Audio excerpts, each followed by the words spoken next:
Welcome, everybody, to what I think you could consider my first Watt Talk in well over a year. Today, I have the wonderful Merphy Napier, who I think I said that right for once. Hey, good job! To talk about the Wheel of Time now that she is finished, because I think many months ago I promised to do this once you were done, and now we finally can. Here we are. So you are done. You have your spoiler-free review up, a ton of spoiler-free and spoiler-filled reviews. General feelings, are you happy you did it? Yes, very happy. Very happy. So one of the things I wanted to touch on first was thinking back to a small farm in the middle of nowhere.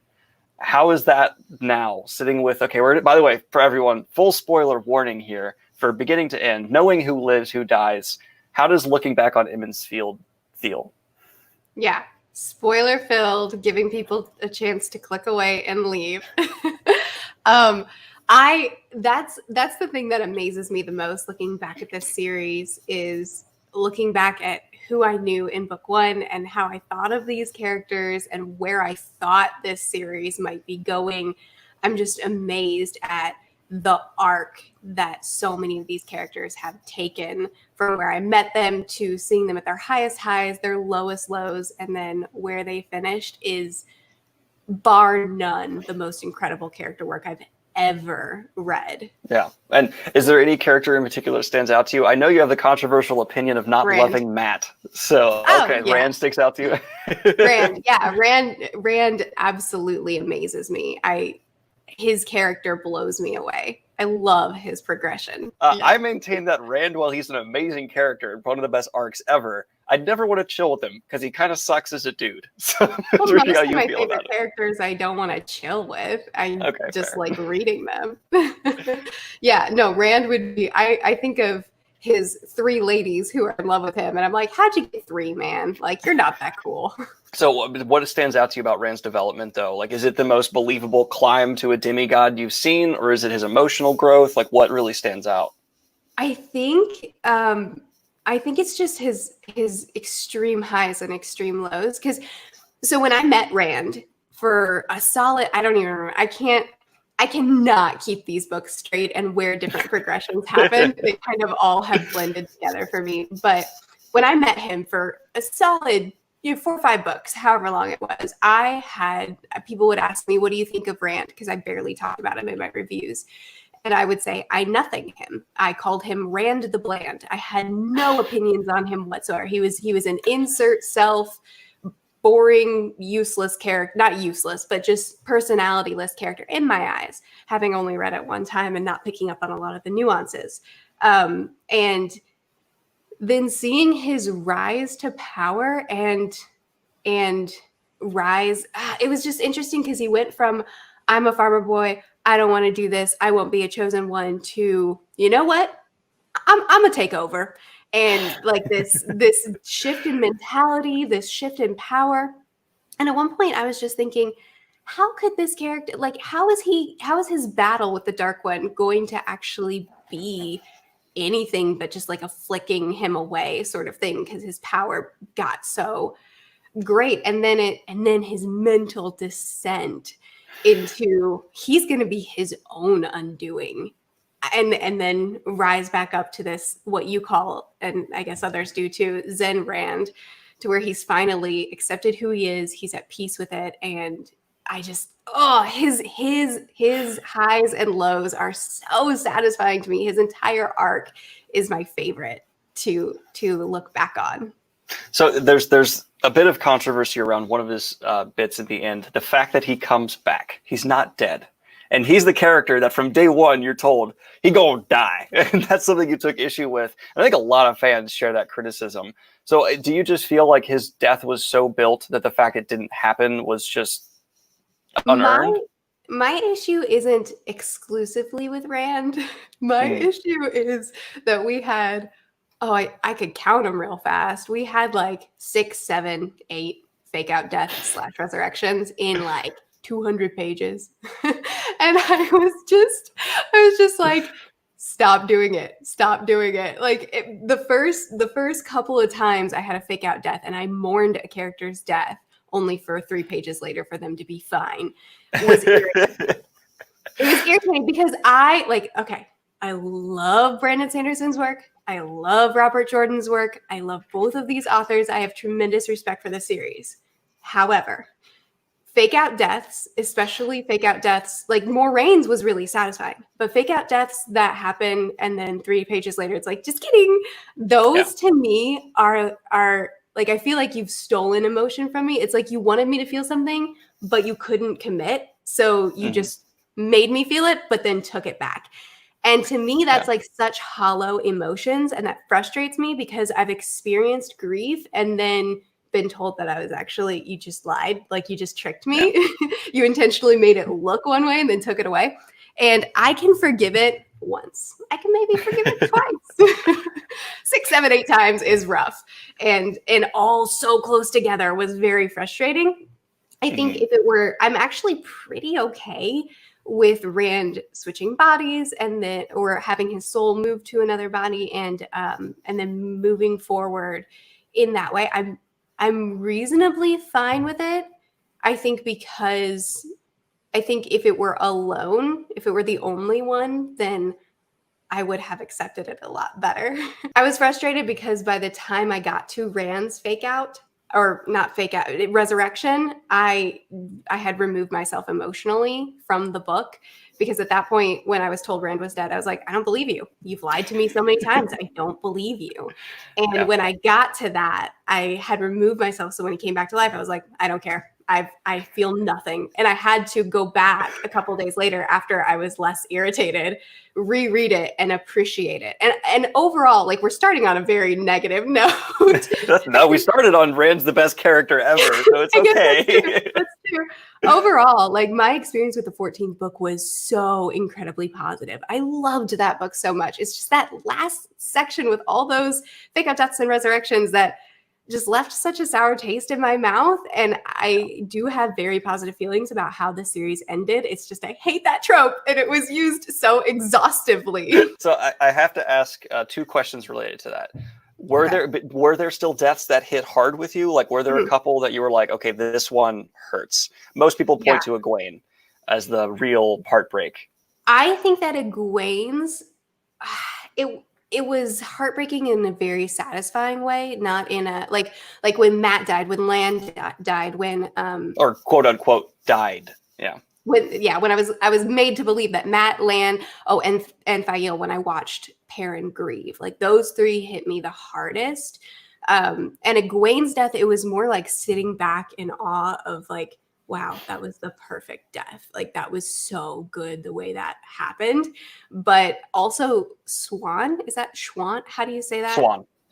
That one hurt more than I thought it would. Because she's a side character. She's a relevant side character, but just not one of the characters that I had a lot of focus on. You know what I mean? And you said Moraine's kind of fake out death had more weight. Is it just because of the time? Because to me, it's not the time. It's more the fact that her death served a purpose, or quote unquote death. Because like all of a sudden the characters feel so isolated. Like, oh, their mentor is gone. They're on their own. That to me actually worked. Whereas a couple of the fake outs, like I maintain Nynaeve and Lan should have died. That's actually my opinion. Like, they should have died.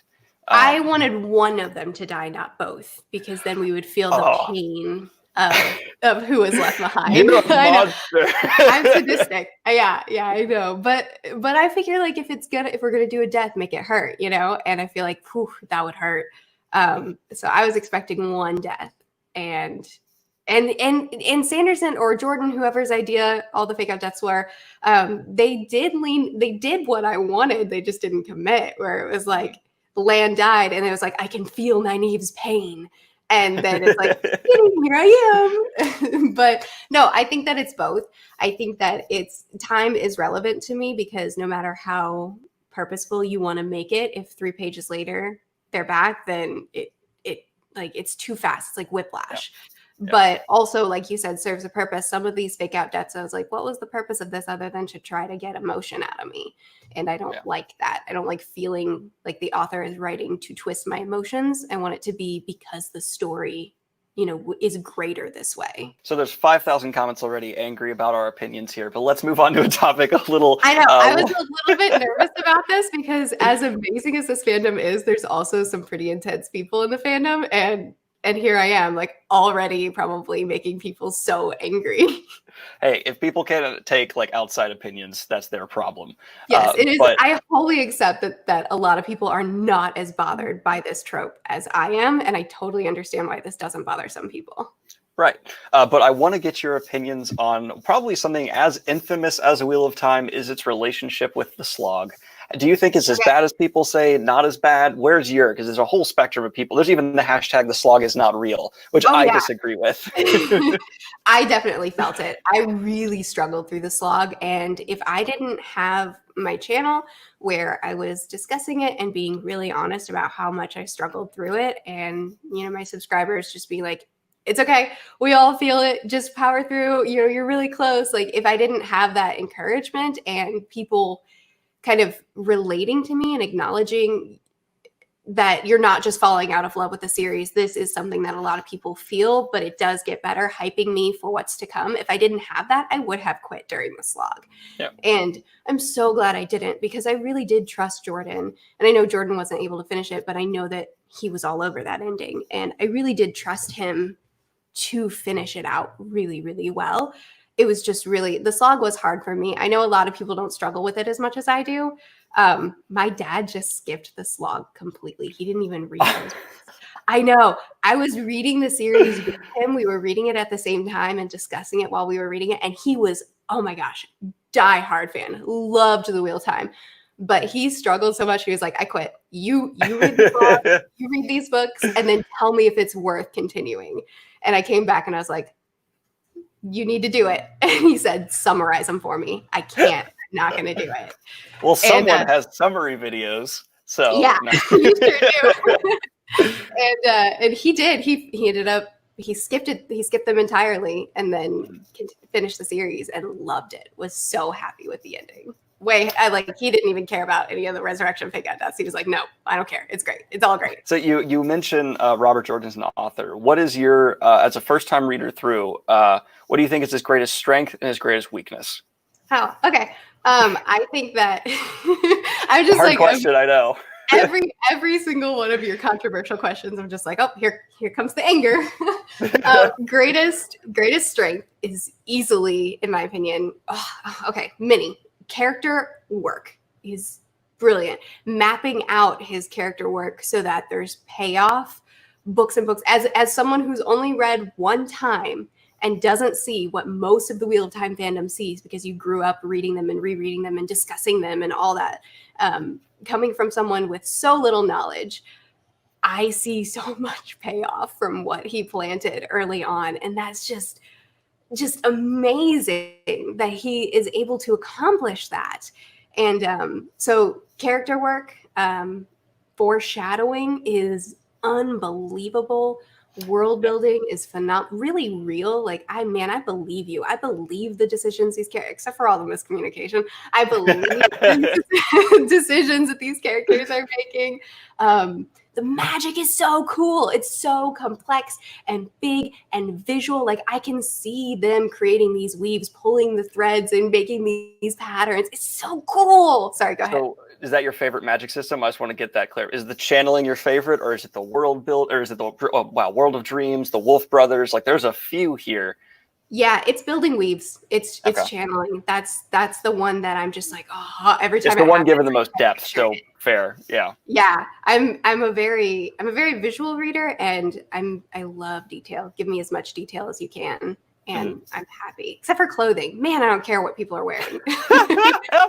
So for biggest weakness, biggest weaknesses. I think his repetitiveness, and not just repetitive in the sense of I want to recap because it's been a couple years and maybe you don't feel like rereading all these books, but like Nynaeve has to tug her braid every single page she's on.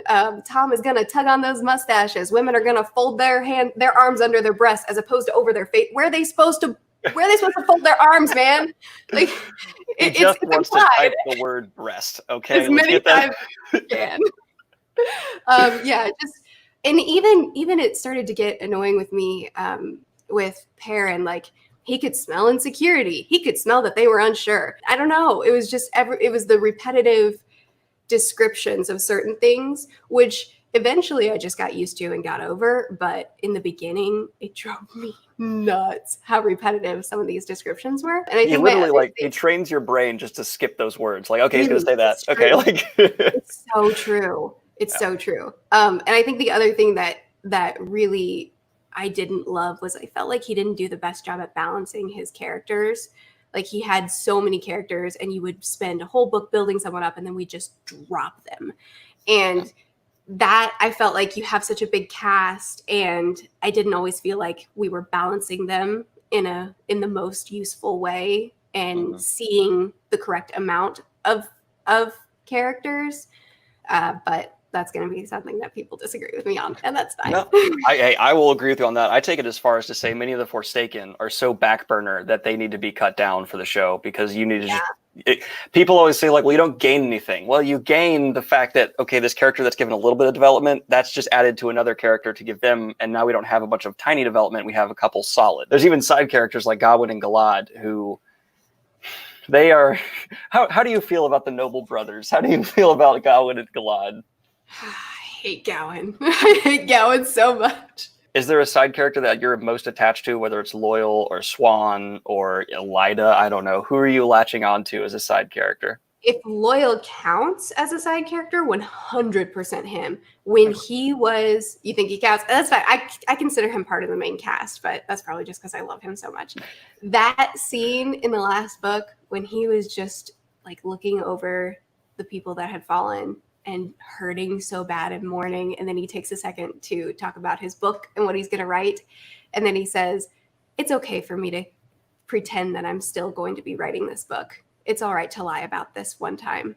And I was just like, oh, he's hurting so bad that he's given this up, this thing that has been his number one focus. Like that hurt me so bad. And then I also love that 1 second later, he was like, I need this for my book. Like just the tiniest bit of hope and he's right back on it. But that was the perfect way to illustrate the level of pain he was feeling. And I love that character so much that one hurt me real bad. But okay, so we mentioned this in the beginning. We need to flesh it out here. Why do you hate Matt and what is wrong with you? Oh my goodness. Okay, I do not hate Matt. I don't hate Matt at all. Actually, when someone asked me after finishing Eye of the World, who's your favorite character first book, I said Matt. Mostly just because, I know, right? That's not popular for the first book. But that scene where I don't even remember now, he had chased some pigs and they had gone wild and then run through some woman's house and she was mad at him and he was like making jokes about it and just kind of brushing it off. I thought that was hilarious. And that was just how his character acted throughout all of book 1. It was just him doing stupid stuff and then just being like, it's fine. Everything's fine. And I found that really funny and charming. And then he went, mad. And then he was bad friend to Rand, and that made me mad. I think with Matt, it's that I never want to take away or subtract from how many incredible things he did and how incredibly instrumental he was for the series. And when he was doing really phenomenal things, especially in that last book, I was like, yeah, this is amazing. I love this. I love what he's doing. And then we go back to everyday Matt, who's not really doing something amazing. He's just existing. And I'm like, all right, dude, I get it. Like you complain a lot, you have a lot of jokes and you like love looking at women's bums. Like he's just not really a character that I loved the personality of, even though he's funny. He just wasn't someone that I needed to hang out with. But when he was being amazing, I enjoyed that. But in his day-to-day, I was like, I wouldn't hang out with you. All right. I know I would get a beer with Matt. Okay, I'm putting that out there. I know you would. That's such an unpopular opinion. People love Matt and would love to grab a beer with him. But I'm just like, no, you just stare at my bum the whole time and then be like, but I'm married, so I'm not going to do anything. I just for this other guy. And I'm like, no, dude. You're not wrong. But who would you grab a beer with then? If any Wheel of Time character you want to hang out with? I would grab a beer with Loyal. Loyal? That's fair. That's a good answer. I would love to just chat with him or not chat, just listen to him talk for like the whole hour that we have. You wouldn't just be giving him fantasy books like read this one, read that one. No, I'd read the one that he wrote. Oh yeah, that's true. Well, I guess you have, right? No. So okay, next question is one that every Wheel of Time fan must deeply consider and is very important. You are being raised Aes Sedai. What Aja do you choose? Ooh. This is more important than your Harry Potter house. Okay, we need to. Okay, I don't. Oh.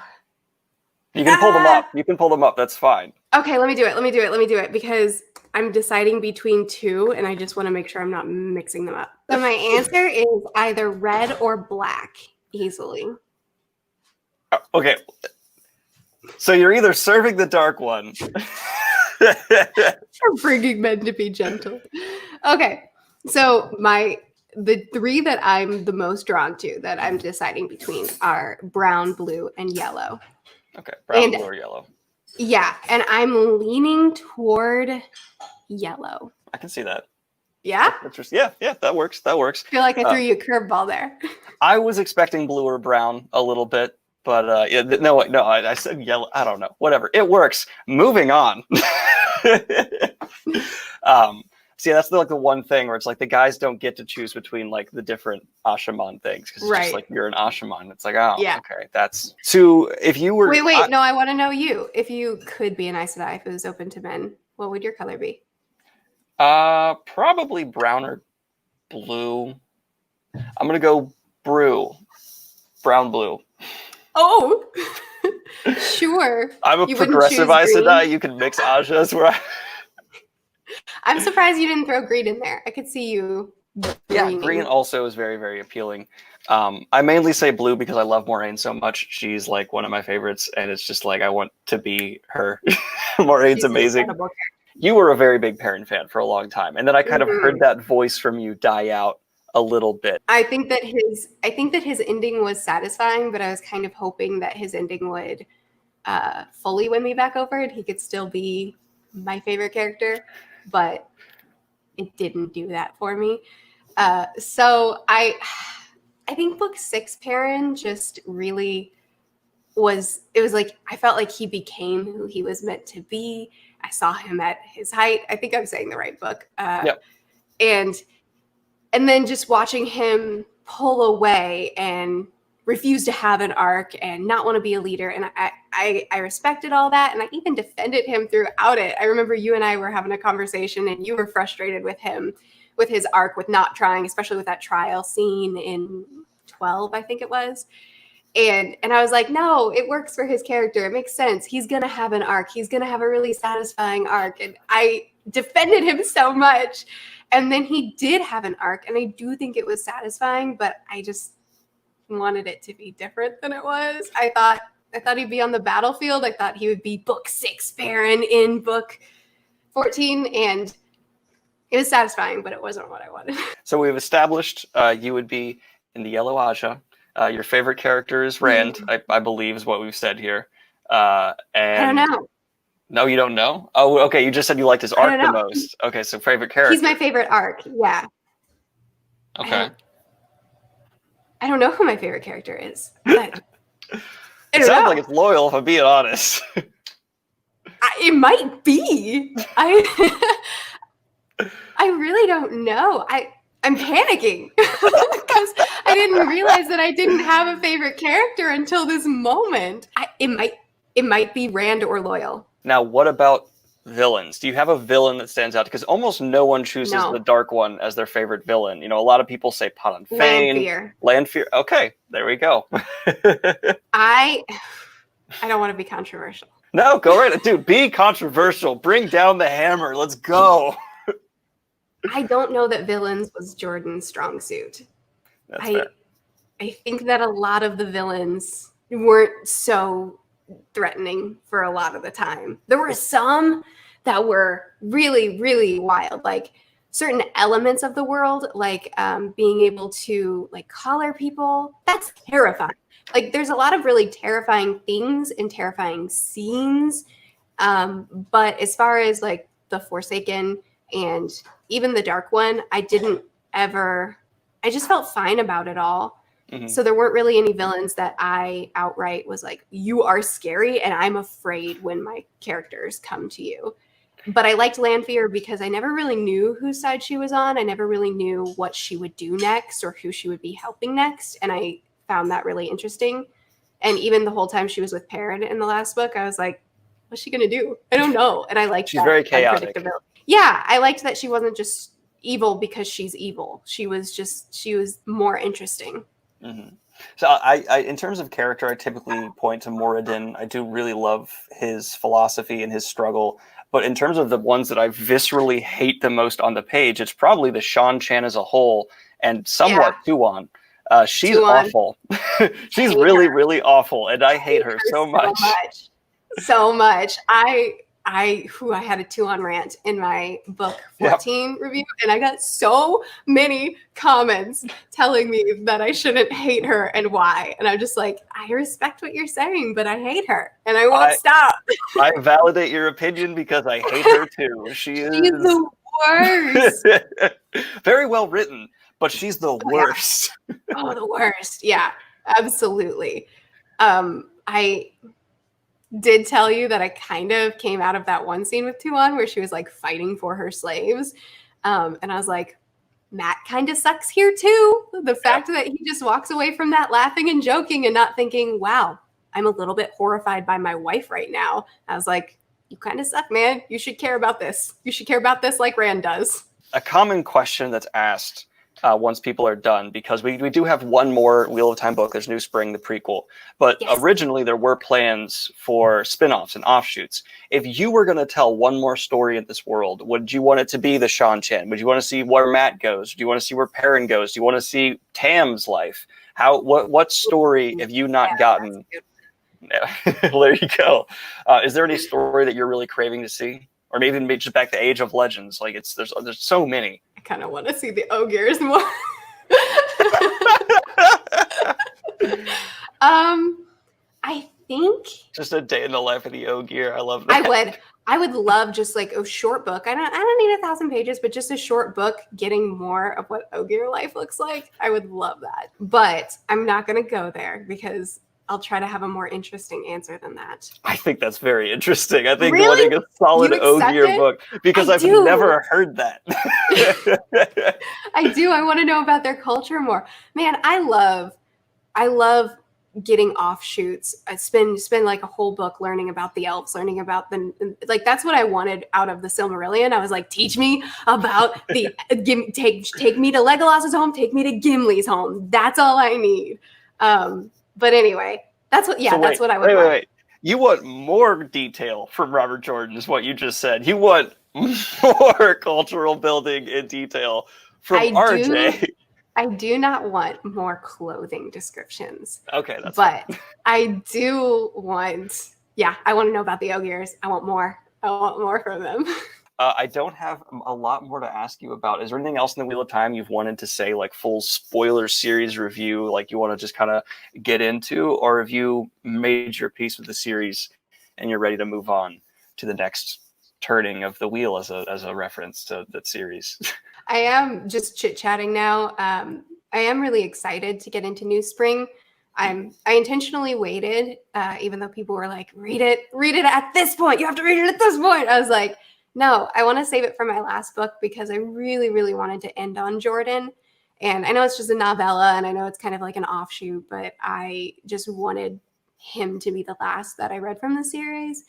And I want to save it for when I'm craving the world and I can just have this little novella to kind of satisfy that and remind me what I love about the world.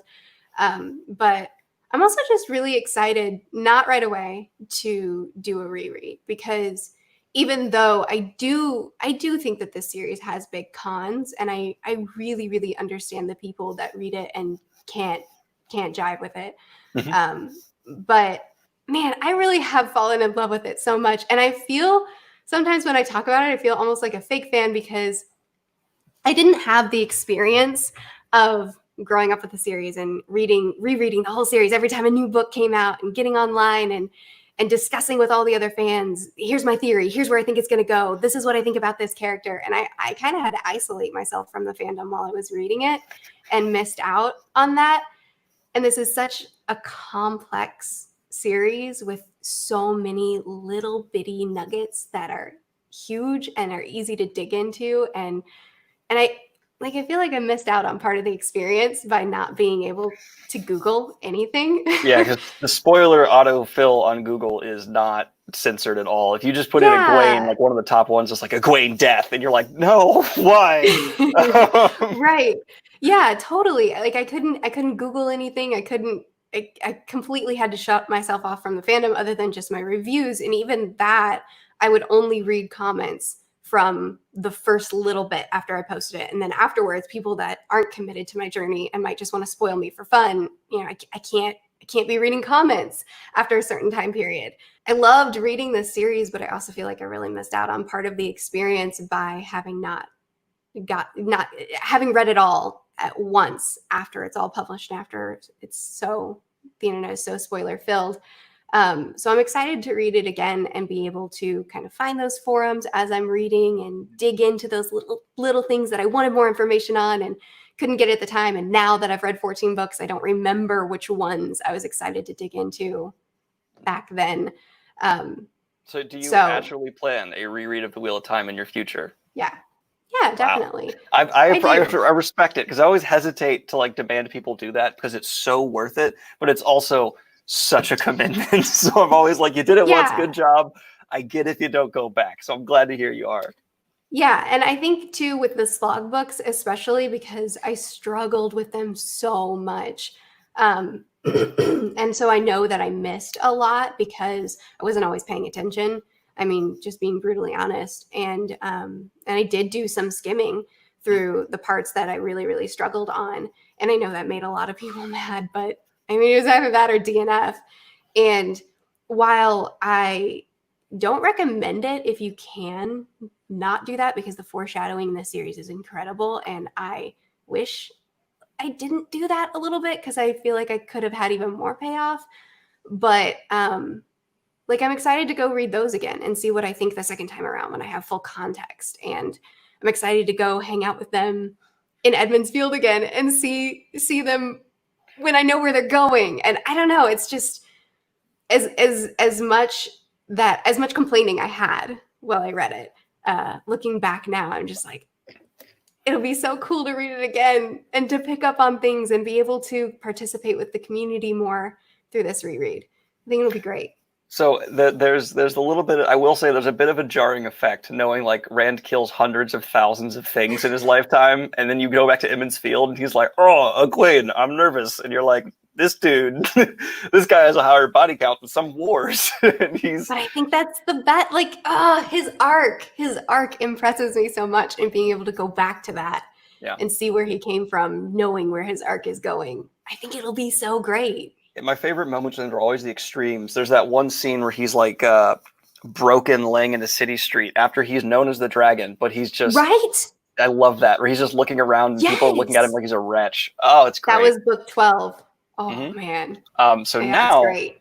I have a fun little surprise. Oh no. I am going to share my screen, and I don't know if you are familiar with tier lists. I think you've started doing them on your own now. But we are going to be doing a Wheel of Time character tier list. And this is your new assignment. How are you feeling about this? Do you have time for this? Yeah, let's do it. All right. So we have Moraine first off. S.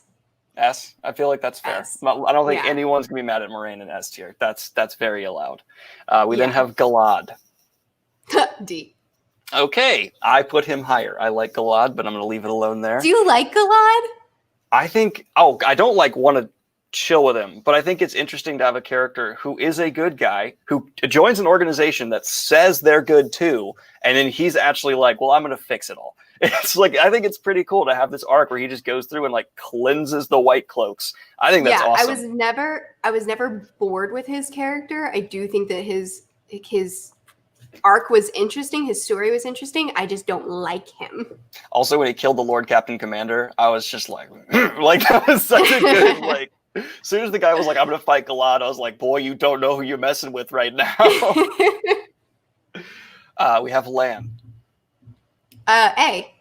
A. Okay. Solid A. Matt, are you going to drop him in the loathe D tier here. Listen, you overestimate my distaste. It's just more like he's fine. He'd be a B for me.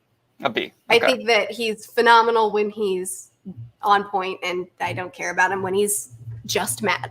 Okay.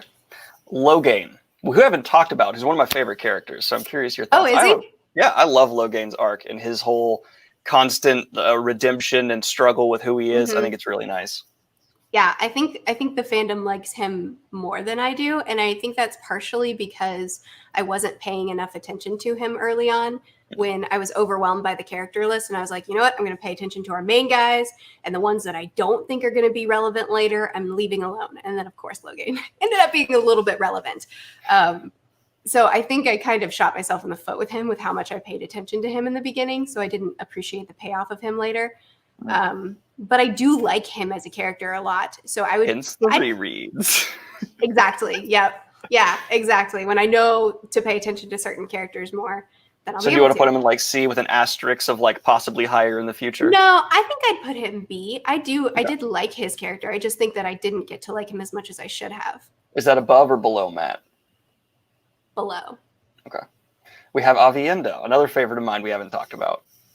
I love Avienda. She of Rand's ladies, she is my favorite person. Min is my favorite with him, but she's my favorite person. I think that she's hilarious and just powerful and amazing, and I love her. She's my favorite with Rand when she's telling him to get his ego under control and to shut up. That's my favorite Avienda stuff when she's like, Rand, chill. Yeah, she's cool. I love her as a person, and I love her relationship with the other women. So she's the most respectful of the women. She never has like catty issues. It's just like, yeah, I totally agree. She's fantastic, and yeah, 100% agree. A, she's an A for me. Above or below Lan? I feel like below. Okay. Tamil Thor. S. Okay. Above Moraine or below? Above. Okay. Can we talk about when Rand finally reunites with Tam and almost kills him? Because it's a scene that hurts on so many levels. It does. It hurts, but then too, the way he reacts when that's all done and he's not going to die, and he's just like, who messed you up? And then he just goes after her like, oh. You don't like Cat Swain, I'm taking it. That unconditional love is I love him. I love him so much. Gareth Bryn. Okay. Yeah, I like him. I don't have it, B. He's B? Yeah, low B. Low B. Okay. Perrin Barra. He would have been an S for so long. Low A. Low A. Below Avienda? Yeah. Oh, man. Elaine. I think I know where she's going. Oh, C. Okay. Okay. Yeah. Fail to Bashir Ibarra. C. Above or below Elaine? Below. Okay. Nynaeve. Nynaeve is S. I'm trying to decide if she's above or below Moraine. Yeah, put her above Moraine, in front of Moraine. That's fair. Just because Moraine doesn't get as much page time. Mm-hmm. And Nynaeve heals Stilling and Madness and all this stuff. Like, and her arc is really satisfying. Like her just personal arc. Yeah. With that scene where like Matt and Rand are like showing off accomplishments, I just wanted Nynaeve to show up and be like, please. Like in terms of long-term effects on the world. That would have been great. Lanfear. Ooh, I really like Lanfear. Well, I like to dislike her. Right. I think I'll do high B. Above Matt? Yes. Okay. Tuon. Oh, D. Above or below Galad? Below. Okay. Loyal. I have a feeling I know where he's going. S, yeah. Top of S? Yes. Okay. Min. Oh man, I'm overusing S. I need to calm it down with S. It's allowed. No, I don't want to overuse it. Well. I'm gonna put Min in A. No, Avienda's ahead of Min. Okay. Yeah. I'm okay with this. Egwene. To C. Ooh, okay. Where in C? High C. Okay. So I'll put it right above Elaine. What's that? Right above Elaine? Yeah, I have super mixed feelings about Egwene. Sometimes I love her and sometimes I hate her. That's fair. Rand al'Thor, the Dragon Reborn. S. Top? Above Loyal? Above the Scholar? Above your writing boy? No. Yeah, put him there. Those have to be my top 2, I think. Okay. Swan Sanche. Do you want to put her next to her love interest? No, before Matt. Okay. No, so after Matt, because I do appreciate Matt a lot. Okay. Put her, yeah. Taim, a villain we didn't discuss at all. The new Forsaken. Yeah. Closest thing to a rat the series has. Oh no, Pot on Fame. Yeah. he's easy to hate. I'm gonna put him low B, right where you have him. Oh, okay, right there. Gawain. Oh, D. Okay. Bottom of D? No. Okay. In front of Tuon. Oh, so right there. Yeah. I like how you it's the slavery that makes you hate Tuon even more. I do. Yeah. Okay. I really. Ugh. So Pot on Fane, and before we place him, I have to ask you how you feel about his completion of his arc. I don't have strong feelings about it. It was not something that I was like, yeah, amazing. When that scene happened, I was just like, okay, well, I guess that happened. But I liked him as a character. I liked reading him. So let's put him where you have him. Okay, that's fair. And then Uno, the one-eyed borderlander who is very good with a sword. I don't have strong feelings about Uno. I guess put him where you have him. Okay. I like how not strong feelings is still above everyone in D. Hey, strong feelings happen for those people. It's just strong feelings in the wrong direction. I can go through here. So we have Loyal, Rand, Tam al'Thor, Nynaeve, Moraine. Oh my gosh, I put Tam before Nynaeve and Moraine. Yep. Do you stand by that? Yeah. You know what? I do. Okay. You know what? You're allowed. These are the opinions I'm happy to have here. For your A tier, you have Lan, Avienda, Min, and Perrin. Put Avienda before Lan. No, keep it. Leave it. Okay. Leave it. But put Perrin, because he was so instrumental. And I feel bad. I feel like I'm giving him too much slack. What's that word? Flack. Frack. Yeah. Flack. Gosh, this is so hard. Yeah. Where you have him now, that's where I want him. Next up, you have Lanfear, Matt, Swan, Logain, Gareth Bryn, and Taim. I feel bad. Put Matt at the top of B. That was mean of me.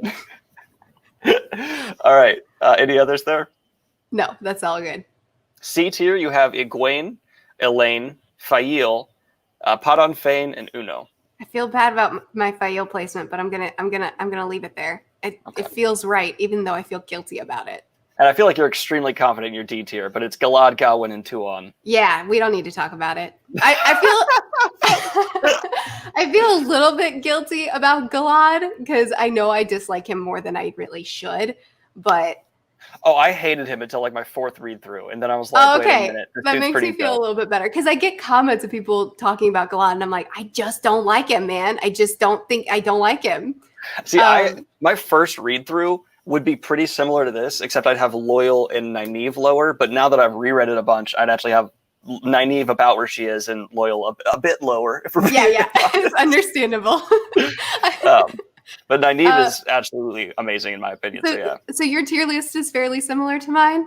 I don't remember. It's one of these things where if I do it week to week, it's going to be different. Yeah. You know what I mean? Yeah, like, that's fair. I watched your video, but I can't remember where you put. Like, there are several characters here that I think on reread I would rotate. I would change things. But my first time around, that's how I'm feeling. One of my big things upon rereads is you start realizing like how certain characters you thought were main characters weren't as much, and how certain characters you thought were side characters were actually like really integral. Like Loyal upon rereads, you're like, you disappeared for books. And then there's like other ones, you're like Swan, you're like, you were so diehard this whole time. She surprised so much. Avienda surprised me too. I was spoiled for the three ladies. They didn't all get married, but three their situation. I was spoiled for that, but I did not think Avienda was going to be a part of it. So I wasn't paying attention to her until later on in the series, and then I was like, wait a second, I love her. The fact that she only has like 1 or 2 POV sections makes me so mad. She deserves so much more love and so much more POV because her perspective is also always just great. It is. It's so funny too. I'm always having a good time when I'm hanging out with her. Yeah. And I didn't expect her to be someone that would be so great in my eyes. Well, that has been this Wheel of Time finished interview. I hope you enjoyed it. I hope it was a lot of fun. And I'm glad you were willing to come on and talk spoilers with me. Yep. Thank you for having me. I appreciate it. I know everyone on my channel's already subscribed, but if you haven't already, Merphy Napier. I always say it wrong. Sorry, I've said it wrong for like 1.5 years, and you've never corrected me. I felt bad. I didn't want to tell you it was wrong. It's me and names. Her channel will be the first link in the description. Go check it out if you want to see amazing fantasy reviews and some controversial opinions. Thank you so much. Like and subscribe if you have not already. Hit the Patreon if you want to support what I do here. And bye.